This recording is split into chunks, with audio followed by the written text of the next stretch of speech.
vamos a hacer memoria de una persona alegre, crítica, revolucionaria, controversial, que cuando era muy joven organizó con sus amigos una tertulia a la que solo podían asistir quienes hubieran demostrado que no servían absolutamente para nada. La tertulia se llamaba Del Rotundo Vagabundo. Eran los pinitos periodísticos de quien va a ser el hombre más famoso de Colombia. Nos referimos a Jaime Garzón, lamentablemente asesinado por una mafia de militares y paramilitares, crimen que está todavía en la impunidad. Bienvenidos a este nuevo capítulo de Hagamos Memoria. Aparentemente él en una de las reuniones a la cual iba con otros muchachos que compartían con él el trabajo, él llegó, creo que silbando o cantando la canción de Heidi, ¿no? La, entonces sí, y quedó Heidi.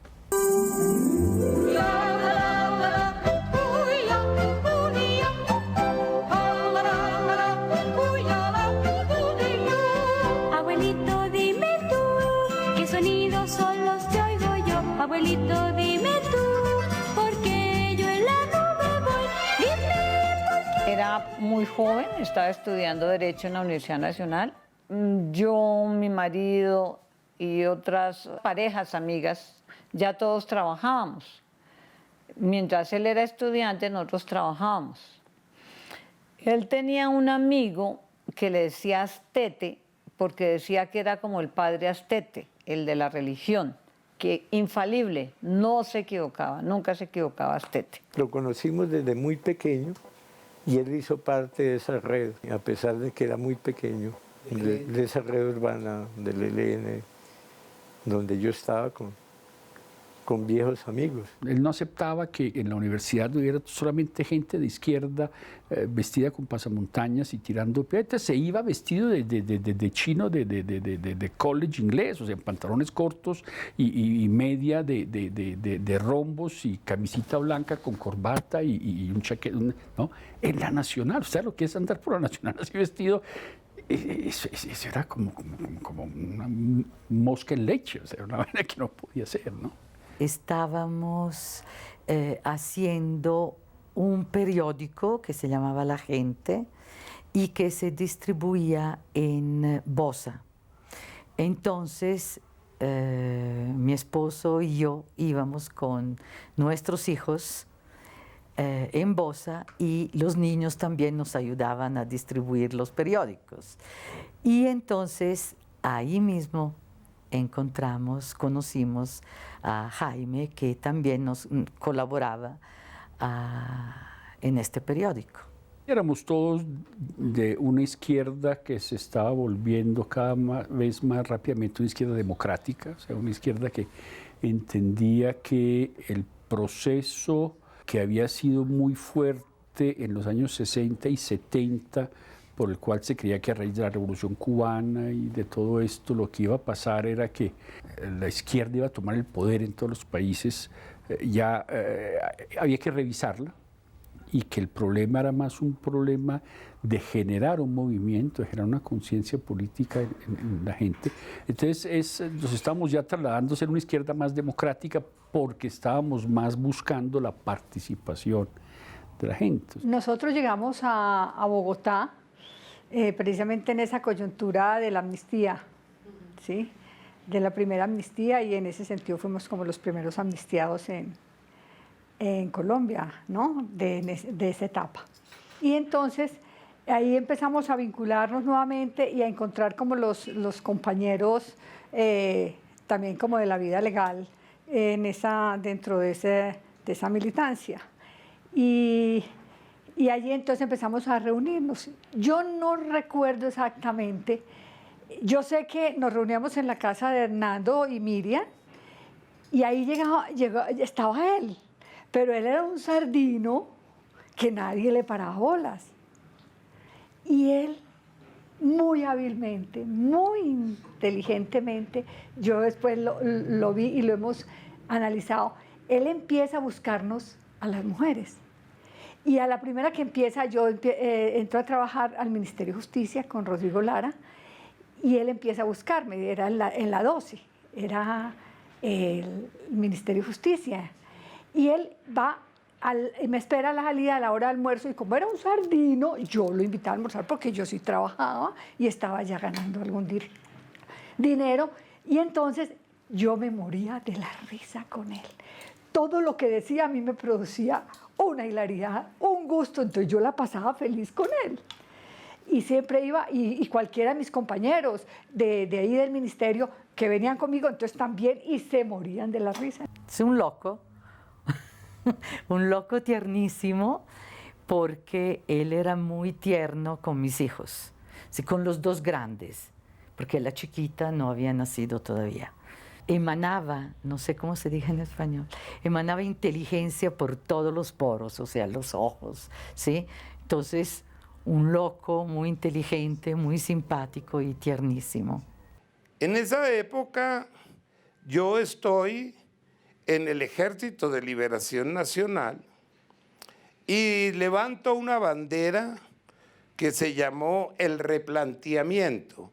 ¿En qué consistía el replanteamiento del ELN? El replanteamiento del ELN, como lo teníamos propuesto con un grupo de amigos, era buscar precisamente un cambio en esa visión del ELN que se expresase más por razones y por compromisos políticos y sociales y dejara aparte y fuera dejando aparte la proyección militar.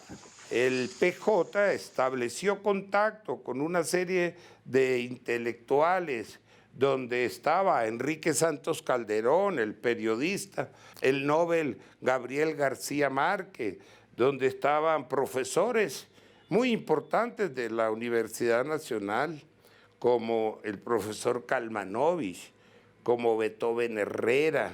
Y entonces ellos comenzaron también como a cuestionar al Ejército de Liberación Nacional, invitándolo con sus reflexiones a que asumiera más una línea política, ¿no? Más en cercanía al pensamiento del sacerdote Camilo Torres Restrepo. Y él aportaba muchos elementos en esa reflexión de lo que debía ser la construcción de un nuevo proyecto de nación. Me dijo a mí, tenemos que organizar un nuevo movimiento, compañero. Yo le dije, no, ya más movimiento, no, yo ya quedé curado. Heidi, por favor, ya más movimiento, no. Déjame pasar ya mis días tranquilos. Yo no. Dijo, no, tigre, no son, no un movimiento, un movimiento diferente. Un movimiento que pueda interpretar correctamente la realidad del país. Entonces él empezó a hablar de que montar un movimiento que fuera el Rotundo Vagabundo. Ya el nombre, me encanta, decía, es que tenemos que tener alguna militancia. ¿Cómo vamos a estar sin militancia? No, alguna militancia. Entonces montemos Juá, porque era el Rotundo. Ya el nombre era... Y en esos días llega con un librito y me lee como una metáfora de Lao Tse, que Lao Tse iba con sus discípulos y llegó a un pueblo que ya conocían y habían cortado todos los árboles, menos uno. Entonces él les dijo, vayan y averigüen, ¿por qué? ¿Por qué no están los árboles?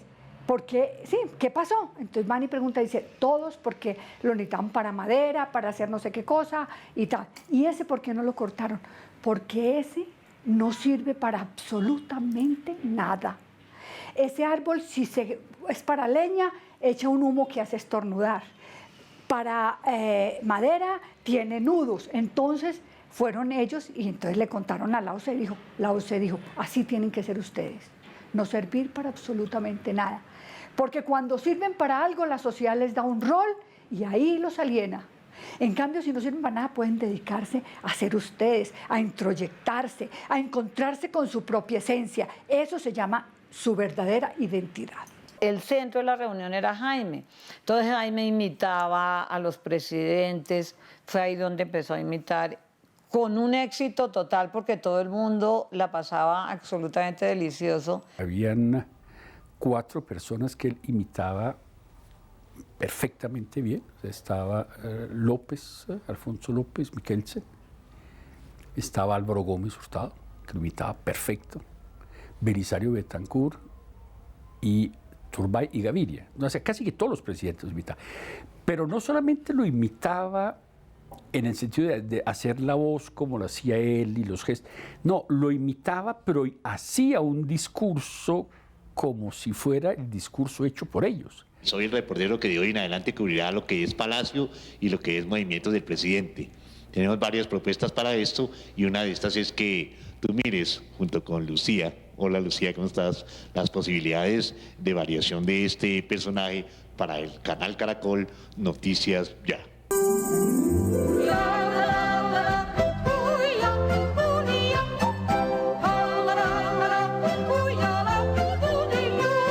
Abuelito, dime tú, ¿qué sonidos son los que oigo yo? Abuelito, dime tú, porque yo en la nube voy. Dime por qué. Es una máquina de ideas, constructor de sueños, constructor de proyectos. Y tiene una característica fundamental para mí, que muy fácilmente induce a la risa, a la sonrisa. El encuentro con Jaime cambiaba los ambientes. El rotundo vagabundo debe ser integrado por gente que nos sirva para eso, que haya demostrado hasta la saciedad no servir para absolutamente nada. Ya eso así sonaba muy chistoso. Pues yo lo entendía y él también, pero todo el mundo, sí, y empezó a divulgarse la cosa de que ese era. El que pertenezca al rotundo vagabundo debe haber demostrado hasta la saciedad no servir para absolutamente nada. ¿Y qué significa no haber servido uno para nada en la vida? Pues que no estaba buscando ni fortuna, todos de clase media, profesionales, que no estábamos metidos en nada raro ni en nada malo, como ha demostrado la vida. A Gaviria le decía, es que él también se le puede hacer un homenaje, él es un homenaje porque también ha demostrado no servir para absolutamente nada. Y entonces le decían, entonces le preguntaban, oiga, presidente, pero usted qué piensa de él que siempre está burlándose de todo? Entonces decía, no, es que cada reino tiene su bufón, aquí también yo necesito un bufón. Entonces se inventó el nombre y después todos decidimos que sí, que no valíamos para nada, como él decía. Entonces nos unimos al grupo. En ese momento también era la desmovilización de grupos como el M-19, entonces nosotros fuimos muy amigos de Álvaro Fallat, con la gente del EPL, que también guerrilleros que se reintegraban a la ciudad, los hermanos Calvo, que después asesinaron en una calle. Esos fueron amigos nuestros y venían al grupo. La gente de Centroamérica, gente que de pronto pasaba por aquí del Farabundo Martí o del Salvador, también había gente como que pasaba por nuestras casas y conocían a Jaime, ¿no? Íbamos en la casa de una tía de él, ¿sí? Me acuerdo que por la noche, cuando nos reuníamos, entonces él quitaba las fotos de la primera comunión de la familia que estaba colgada, ¿sí? Volvíamos, digamos, la casa más impersonal, ¿sí? Y se invitaba a la gente para homenajearlas. Pero resulta que nadie de nosotros tenía mucha plata como para hacer comidas, ¿sí? Entonces, él tomaba del pelo a las personas, pero las tomaba del pelo no por falta de respeto, sino con su humor, con su perspicacia, buscaba un diálogo un poquito más profundo sobre lo que estaba pasando, ¿sí? Ahí empieza el cuento, pero eso todavía no va cogiendo, porque los grandes, o sea, los esposos nuestros, ay, ese era un chino medio cansón, aunque había estado que allá, que en el PJ y tal cosa, pero era un chino, pero él a meterse en todo. Pero ¿cómo se metía? A través de nosotros. Entonces nosotros estábamos en esas reuniones y él me llamaba a mí, él llamaba por teléfono. Y cuando eso no existían los celulares, pero ya él se conseguía los teléfonos, y cuando era que yo, a la puerta, al citófono, mira, Gloria Amparo, yo estoy aquí, ¿puedo subir? ¿Puedo ir? Yo, claro, sube. Entonces siempre nosotros lo metíamos a las reuniones. Y ahí en las reuniones, él al principio muy no sé qué, oyendo, porque él era tras la amistad de todos los esposos. O sea, de Franco, entonces él era amiguísimo de María Teresa, de Hernando, era amiguísimo de Miriam, y de Alonso, y era amiguísimo mío, ¿sí? Y bueno, de ahí también en esa época del Rotundo estaba también Humberto Vergara, no se hizo tan amigo de la esposa, pero bueno, entonces salíamos, claro, él ya nos presenta a Tutti, pero él como la presenta, tengo una amiga que es como un helado Tutti Frutti. Ay, delicioso, es como un helado de Tutti Frutti. Entonces la llevó Tutti, y Tutti para allá, pero Tutti tenía 2 hijos. Y eran un tricito más grandecitos que los nuestros. Y los de Hernando, 2, también ahí, y todos eran como de la misma edad. Entonces nosotros nos íbamos, y Tutti manejaba una fábrica de su papá, entonces ella tenía y nos íbamos, y él muchas veces iba con nosotros, y primero hizo toda una antesala antes de meter a Tutti, y salía con nosotros todos los domingos. Pero él era con los niños, les hacía, y ellos fascinados porque los hacía reír, jugaba con ellos, les hacía pesadeces, bueno. Y ya después involucrados los de Tutti. Y ya él fue tomando, él se fue, ¿sí? Fue tomando como su verdadero puesto. Entonces íbamos en el carro y de pronto el carro, que era un Jeep grande, se detuvo un poco en la vera del camino, y iba pasando un grupo de perros, ¿no? De los perros que llevan que sacan a caminar, ¿no? Y a Jaime le dio, ¿no? Por abrir una ventana, ¿no? Y latirle a los perros, ¿no? Pero lo hacía con tal propiedad, ¿no? Que era el latido de un perro, lo mismo que puede latir un perro, ¿no? E inmediatamente estos perros formaron que algarabía, porque veían que en un jeep blanco había un perro que les latía, ¿no? Entonces el señor rector, el doctor Marco Palacio, pues que iba ahí conmigo, que iba con nosotros, como que se sorprendió un poquito, ¿no? Porque oía y entonces llegó y dijo, y es que luego Tigre, como él me decía a mí, ¿no?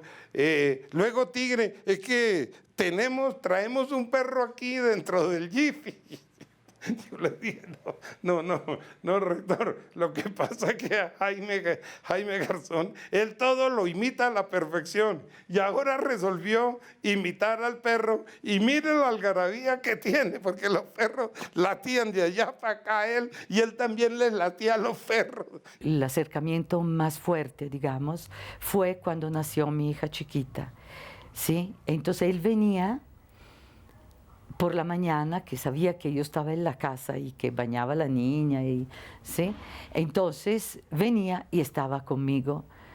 Entonces charlábamos, me preguntaba, que me oía hablar en italiano los niños, entonces el italiano que él mostraba en sus programas, sí, era el italiano que había aprendido aquí oyéndome hablar con los niños. En estas reuniones, ¿verdad?, empezábamos a ver su humor, su verve, su inquietud, ¿sí? Pero una inquietud que no era solo a nivel de diálogo, sino mucho alrededor del humorismo. ¿Sí? El verdadero humorismo, ¿no? El que hace pensar. María Jimena Duzán, que entrara al Rotundo Vagabundo. Y yo no sé qué, María Jimena se entera, y entonces dice, yo sí, entonces, bueno, sí, entonces sí, ella ha demostrado que no sirve para absolutamente nada. Entonces llega y le cuenta y le hace toda la exposición y le coge su vida así de chiste en chiste, bueno, y es chistosísimo porque entonces María Jimena ingresa, ¿no? Y dice que sí, que entonces que ingresa, entonces dice, pero María Jimena, tú lo que vas a hacer es el seno del movimiento, porque yo sé que tú eres talla 38, lo pone el seno del movimiento. Miriam siempre era, siempre ha sido muy contestataria, ella siempre todo lo objeta, entonces dijo, sí Miriam, perfecto, tú sigue así porque tú eres la disidencia del Rotundo Vagabundo, porque movimiento que no tenga disidencia es movimiento que no vale la pena. Entonces, no es que le aceptáramos locuras de verdad, sino locuras con sentido, ¿sí? Y entonces su humor, su dulzura, su acercamiento, ¿sí? Era muy cercano a nosotros, a los niños. Tenía, aunque a veces puedan pensar que no, pero tenía un fuerte sentido de familia. Él quería mucho a Rafael y también a su señora. Pero lo que Rafael no sabía no era que cuál era la razón que él nos decía a nosotros que justificara el Rotundo Vagabundo. Yo lo conocí cuando él estudiaba en la Nacional y tenía un grupo de amigos que eran antiguos militantes del ELN que se habían retirado del ELN y se hacían llamar el Grupo Rotundo Vagabundo. Y hacían como unas comidas, recuerdo que era un italiano, no recuerdo el nombre, que hacía una pasta muy, muy rica. Entonces invitaba y ahí pues tuve la ocasión de conocer a Garzón, lo conocí a través de Hernando Corral. y cuando el homenaje a Rafael Pardo, eso se llenó así. Y lo hizo en la casa de la tía de él, que se había viajado. Y era una casa grandísima, eso se llenó. O sea, que los ravioles terminaron siendo una cosita así, pues para ese montón de gente. Entonces, eso fue. Pero la pique, entonces, pique es el apio y la zanahoria. Y él empieza a hacer reír a todo el mundo con el cuento de cómo es que Rafael Pardo ha demostrado no servir para absolutamente nada. Y ahí después estuvimos profundizando, digamos, en muchos temas. Él entró a trabajar después a la campaña de Pastrana. Después de que Pastrana gana, lo nombra alcalde de Sumapaz y lo destituyen.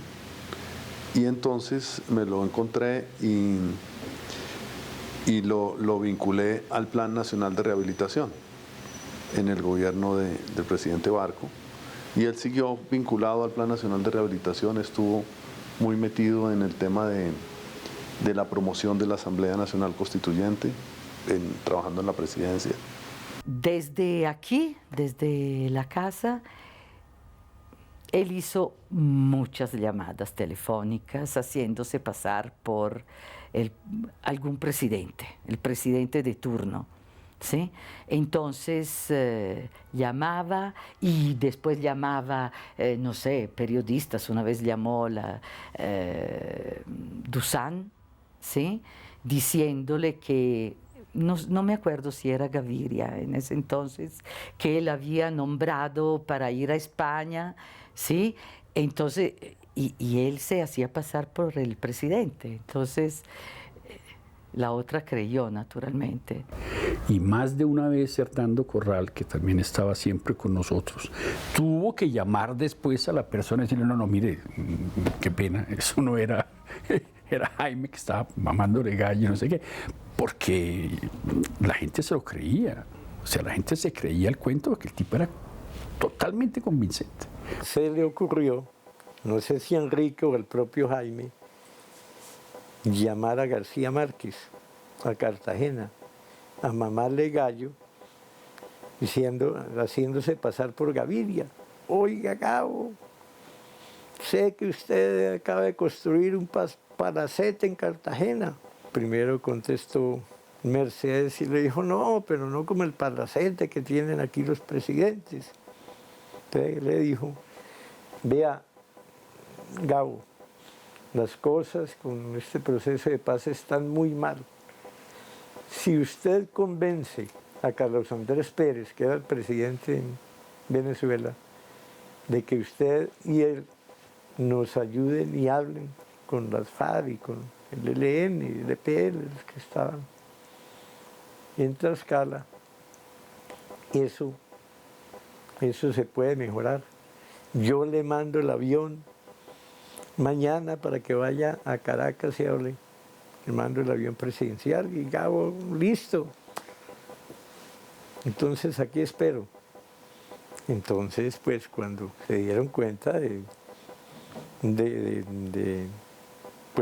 que era una mamá de gallo, que había que pararla y decirle a Gabo que eso era Jaime Garzón. Entonces Enrique Santos llamó a Gabo y le dijo, oiga, vea, me enteré que me cuenta que Garzón le estaba mamando gallo. Eso es Garzón, eso no es Gaviria. Entonces, pues Gabo quedó muy molesto. Otro día regó el cuento que un homenaje para Francisco Leal, porque era como vicerrector de la Universidad Nacional, Francisco. Y entonces eso llegó un poco gente, porque él regó el cuento en la universidad, que era para Francisco Leal, y entonces lo hace todo y llega y exactamente lo mismo, y la esposa era, pero ¿qué es esto? ¿Qué es lo que está diciendo? Pero está ya de la risa. Y Francisco Leal entendía que realmente era así. Entonces, ahí pasa una cosa muy interesante, y es que cuando yo salgo del ministerio, ya él no me busca allá, sino que yo voy a la Universidad Nacional como jefe personal de la Nacional. Y entonces, pues él ya era estudiante de la Nacional. Entonces, lo que hacía era que iba al carro mío y me dejaba unas boletas. Y eran poemas, eran cosas. Y los celadores decían, un carro está rondeando, un estudiante está rondeando el carro, ¿será que le van a poner una bomba? No sé qué. Y cuando veían y leían, y eran, vengo ante vuestra majestad, oh, gloria, amparo, tu poder, no sé, una cantidad de cosas que eran, además lo que escribiera chistosísimo. Y entonces ya los celadores empezaron a correr un cuento, que es que yo tenía un enamorado entre los estudiantes. Y la gente me miraba y se reía, yo no sabía qué era, y se secreteaban y yo no sabía qué era. Cuando me dicen, no, es que hay un cuento que es que usted tiene un enamorado entre los estudiantes, y era Heidi, que Heidi me dejaba boletas y cosas, y que vamos a hacer el homenaje a no sé qué, y que vamos a... Bueno, así pues, ese fue. Jaime me contó después que llegó a un restaurante y estaba Gabo con Juan Gosaín y la mujer, y Mercedes Barche. Entonces, pues, que Garzón se acercó recitando 100 años de soledad. Y la mujer hizo el ademán que le iba a pegar un carterazo, pero también como tomando el pelo. Esa idea de él, del rotundo vagabundo, era producto de toda esa imaginación que después él que se amplía profundamente cuando ya se vuelve ese personaje tan importante de la televisión, ¿no? Y vuelve otra vez con las comidas, ¿no? Eran las cenas o los almuerzos, ya llevaba allí a Frechet, a Maíz Frechet, al embajador, o al fiscal general de la Nación, o a Enrique Santos, o a ese tipo de personajes. Miriam, por ejemplo, le decía, ay no, yo no voy a cocinar, y a mí no sé qué, tranquilo. Y llegaba temprano y se ponía la levantadora de Hernando, las pantuflas de Hernando, y empezaba a cocinar. Y claro, cuando llegaba Hernando, ¿y este qué? Pero usted, como él era así, él se iba tomando las cosas, iba avanzando. Y entonces, en esos homenajes, ahí se va corriendo la onda, que es muy gracioso y que además es un humor muy fino, muy fino. Entonces lo llaman a hacer una propaganda. Y él va entonces a hacer la propaganda, que creo que era un banco, no sé qué. Era una propaganda que la querían hacer chistosa. Pues él les voltea la propaganda, él les desbarata todo, él los pone a reírse, se gastan lo que tenían pensado en 4 horas, se tiran el día entero y parte de la noche y estallados de la risa. Entonces dicen, no, con usted lo que hay que hacer es un programa.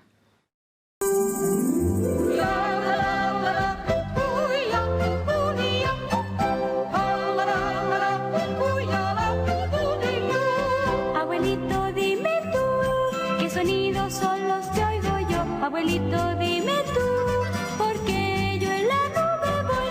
Dime por qué. Todos quedamos muy impactados cuando él dice, voy a hacer un programa de televisión y vamos a verlo a la casa de los italianos.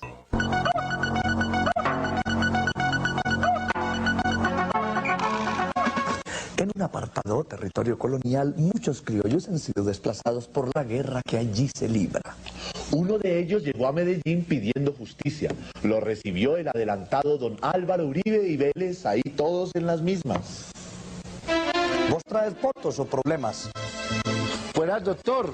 Yo soy uno de los desplazados de la violencia. Ah, bueno, pensé que era algo grave. Entonces vamos a verlo y decíamos, no, no puede ser, el garzón, qué maravilla. Y pues estábamos felices de que esta tomadura de pelo que hacíamos cada noche en la casa de cada quien, se hubiera trasladado a la pantalla de televisión y ahora fuera a llegar a los hogares de todos los colombianos. ¿Se acuerdan que puso un pajarito que llamaba Tuti? Esa era su señora, porque además Tuti, ellos tenían sus conflictos y sus cosas y él la conquistaba y volvía. Y el amor de su vida sí fue Tuti. Fue Tuti todo el tiempo y a él se le salían sus locuras. Entonces ella como que ante las locuras de él la adoró toda la vida. Ya empieza a salir y él de estar, pues, digamos, siendo un estudiante y después termina su derecho, que se demora para terminarlo, y en fin, pelea con el rector de la... Ay, es que es muy chistoso. Pelea con el decano de la Facultad de Derecho de la Universidad, Ricardo Sánchez, profesor Ricardo Sánchez. Entonces, en sociedad, lleva un perro y lo pone Ricardo. Y ese era Ricardo. Él tenía que todo, él no se quedaba con nada. Todo lo sacaba, todo lo volvió un chiste, todo si lo que le molestaba lo volvió una ironía. Y es decir, entonces decía, quieto Ricardo, no sé qué. Cuando hizo Cuac, nos reunimos todos aquí, allá afuera, ¿sí? Con los niños y todos, y vimos la primera número, digamos, de Cuac. Y entonces ahí empezamos nosotros a decir que no, que bien, que interesante, ¿sí? Él no se había engreído, no sé si es correcto, sí, o sea, no se sentía que, no, ahorita ya no los voy a... No, absolutamente.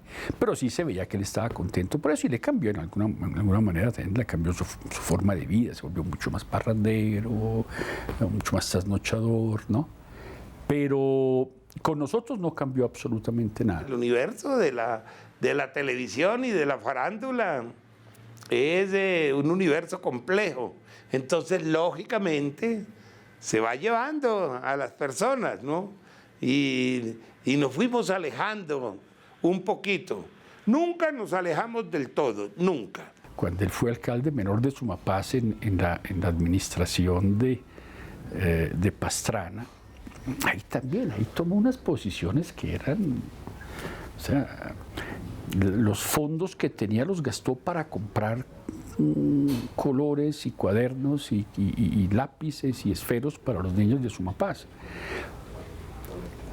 Lo que llaman peculado por apropiación, ¿cierto? O sea, porque los destinó a lo que no era.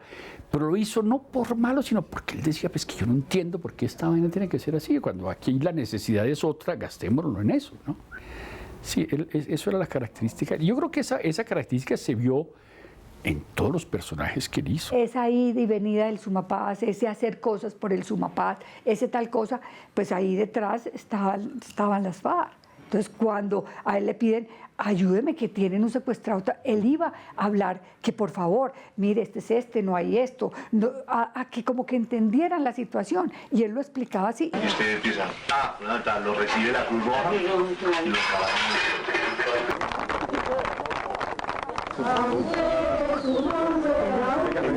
Pero eso no lo entendieron así por fuera.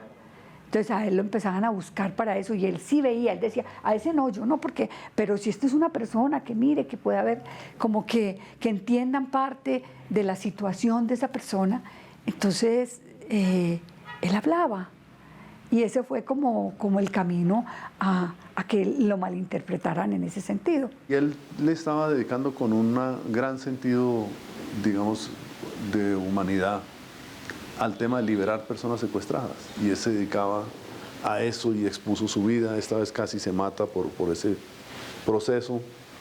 Y tenía, yo ya sabía y hablé con él, una muy mala opinión de muchos militares frente a lo que él hacía. Y eso lo comentamos. Y él sabía pues que tenía una muy mala opinión. Y lo comentamos y pues me dijo, mire, yo ya estoy metido en esto. Tengo una serie de personas que me han pedido que le ayude a liberar a su hijo, a su hermano, a su hermana, a su novia.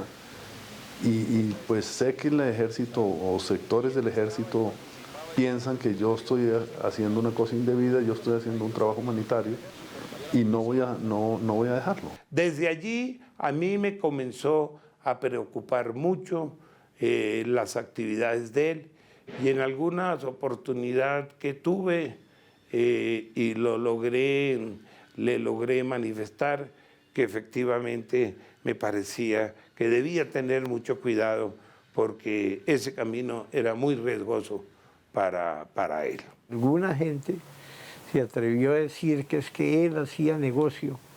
Jaime era el tipo más desprendido del dinero. Jaime no le interesaba el dinero, ¿sí? Jaime regalaba lo que se ganaba, ¿sí? Era un tipo muy generoso, se aparecía con regalos.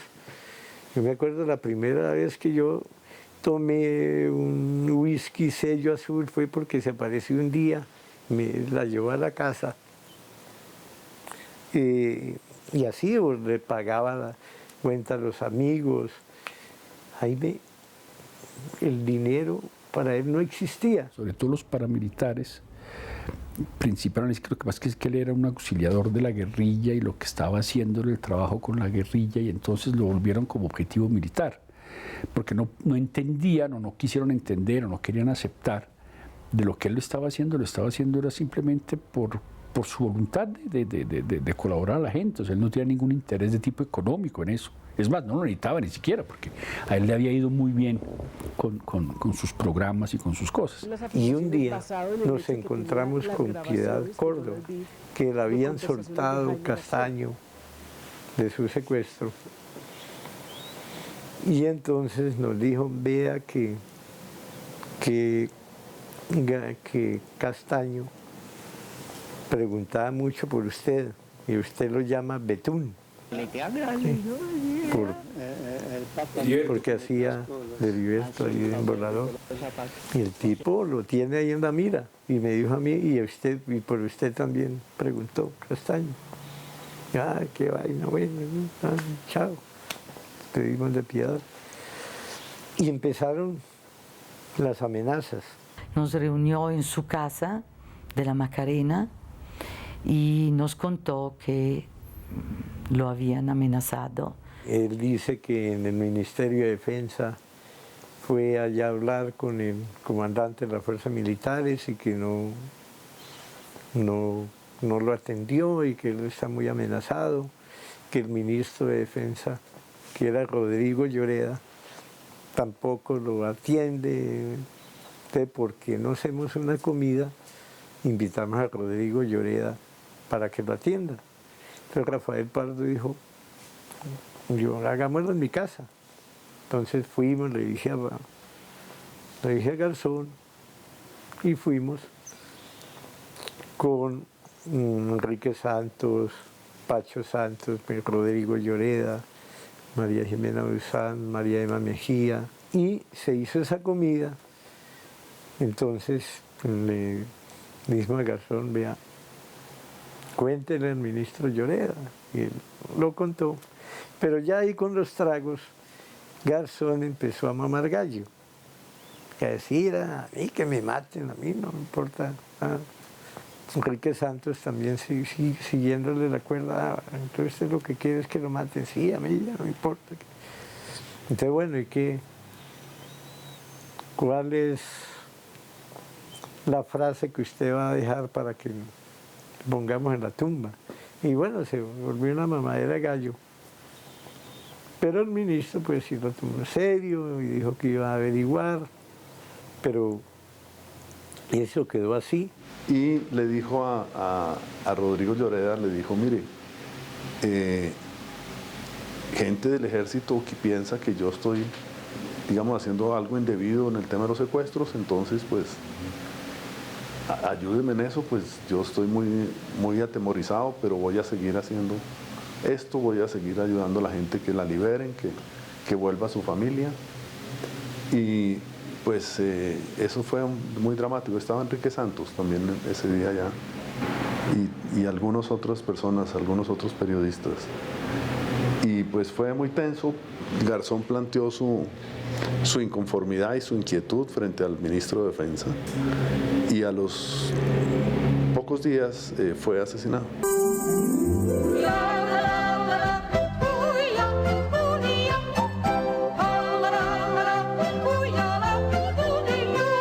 Abuelito, dime tú, ¿qué sonidos son los que oigo yo? Abuelito, dime tú, porque yo en la nube voy. Dime por qué. A él cuando lo empiezan a amenazar, ¿él a quién llama? Obviamente pues llama a Alonso, a Franco, a Hernando, y les dice más que a las mujeres, ¿no? Les cuenta que lo están empezando a amenazar. Lo encuentro preocupado, cosa que no era muy común en él, encontrarlo preocupado. Y me dice que sí, que está viviendo una situación compleja porque ha recibido informaciones de que hay un grupo que quiere asesinarlo. Nosotros le dijimos, hombre, usted no puede quedarse acá. Nosotros lo ayudamos, lo sacamos, lo llevamos a alguna parte, lo echamos en un carro, hacemos alguna forma que usted se vaya. Y no quiso. Él como que estaba resignado a que él, si le iban a matar, que lo mataran, más o menos. Casi que parecía una última cena, ¿no? Porque era eso, es decir, ahí me iban a matar. Él dijo que le diéramos un tiempito, que sí, que él veía que la cosa era muy grave y que me parecía bien que hiciéramos lo que yo le había propuesto, pero que él iba a ir a una de las prisiones, de las cárceles, donde tenía una reunión, yo no sé con quién. Que había hablado con el Águila y que el tipo le había dicho, no se preocupe, deje yo. Hablo con Castaño y nos contó después, como el día después, que había hablado con Gaitán Maecha, un tipo pues acusado de paramilitarismo, y con Popeye, creo que estaba ahí, y que habían llamado a Castaño y que Castaño le había dicho, sí, no, yo paro esa vaina. Y entonces eso quedó como ahí, así.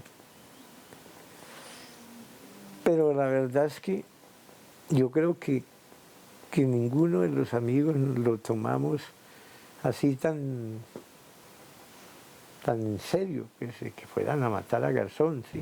Nos llamó Beethoven por la mañana tempranísimo, como él se levanta tempranísimo y oye noticias, sí, entonces nos llamó temprano por la mañana.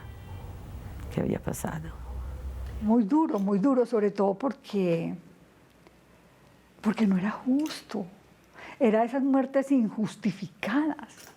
Era una persona llena de vida, una persona es decir, que tenía tanto que decirle al país y el país lo recibía ansioso y el país era como un secante con él. Era fascinado, ¿sí? Con ese último personaje que él a todo le saca partido, ¿sí? Si tú ves, por ejemplo, a él le tienen que arreglar los dientes, tuvo una dificultad en los dientes y le tienen que cambiar. Se le sacan los dientes y le ponen de arriba y le ponen una prótesis y él eso lo vuelve una oportunidad.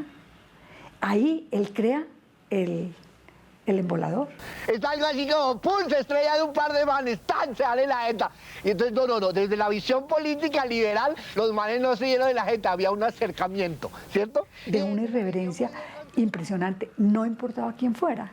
Y eso y de decir todo lo que se le venía, ¿cierto?, con esa libre asociación que hacía de manera tan aguda y con tanto sentido del humor.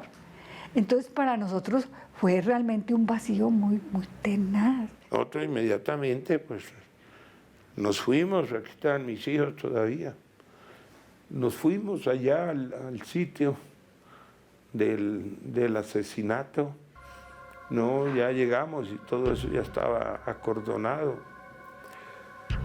Después nos vinimos allí al apartamento donde él vivía con Tuti, con su compañera. Bueno, entonces ahí se decidió que quiénes eran los que iban a cargarlo. Y Tuti dijo que solamente lo podían cargar los del rotundo vagabundo. Sí. Y efectivamente, allí lo cargamos y allá pues dejamos para siempre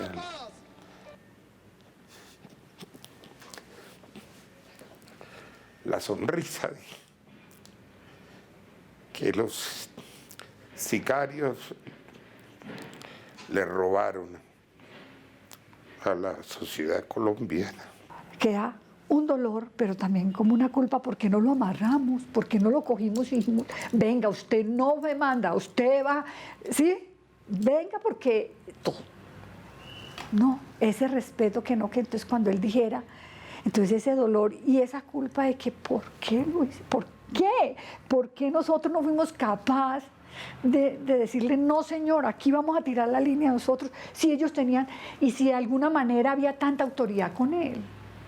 Y los señores tenían tanta autoridad con él, ¿cómo no fuimos capaces, ¿sí?, de decir y de decirle, no señor? Nos quedó a todos un dolor, pero ese dolor, que es el peor dolor, que es el dolor de la culpa, de que por qué no lo hicimos, si algo se pudo haber hecho, si él lo dijo, si él vino y lo dijo, ¿por qué no se hizo? Lo hubiéramos metido a la brava en un avión y llevárnoslo para cualquier lado. Pero es que en el fondo, en verdad, no creíamos que fueran tan canallas y tan viles con un ser humano que lo único que hacía era mamar gallo, hacer crítica política desde el humor, y eso fue lo que le costó la vida a Jaime. Esa plaza de Bolívar llena el día del funeral era algo que los que lo asesinaron no se lo imaginaron. Muy triste cuando uno lo veía allá en la Plaza de Bolívar, allá en el Capitolio, ahí en una mortaja, y él sonreía. Él sonreía, su expresión final fue de sonrisa. Y yo le decía, ¿por qué te fuiste tú? Tú mismo lo permitiste. ¿Por qué te fuiste y ahora te ríes? ¿De qué te ríes? Yo hablaba con él porque es que él sonreía. Yo duré muchas horas llorando porque como que no me cabía en la cabeza que hubieran matado a un ser que básicamente lo que hacía era hacer reír a la demás gente, ¿no?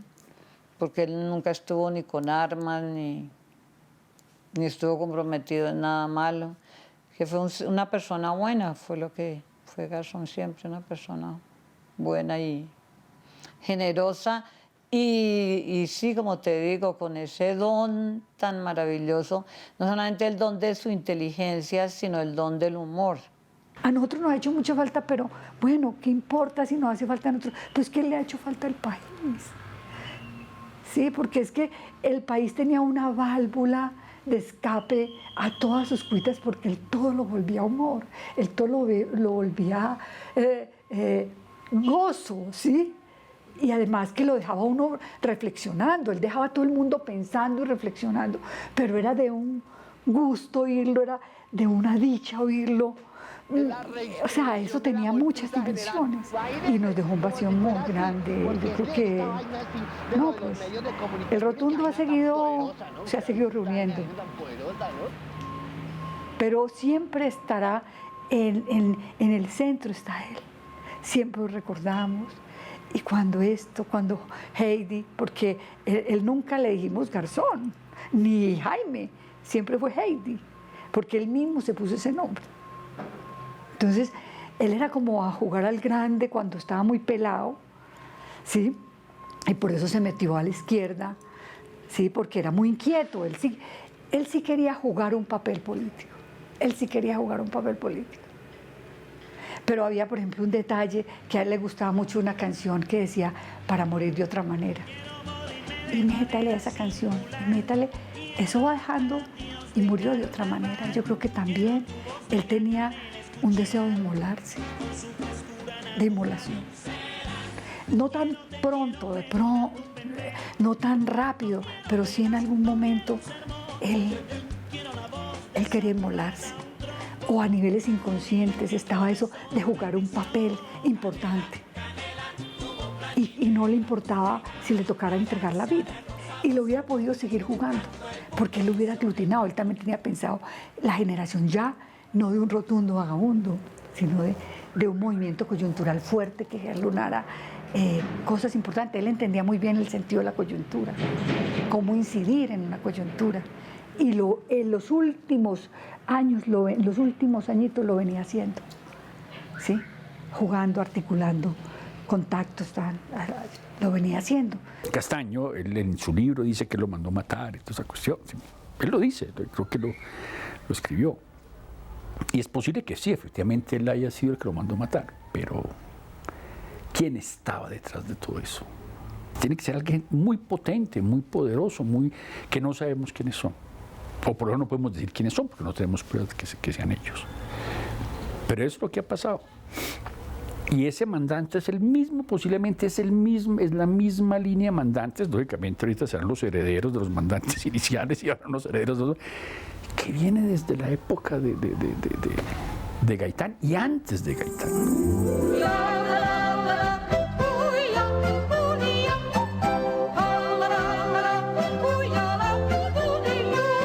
Abuelito, dime tú, ¿qué sonidos son los que oigo yo? Abuelito, dime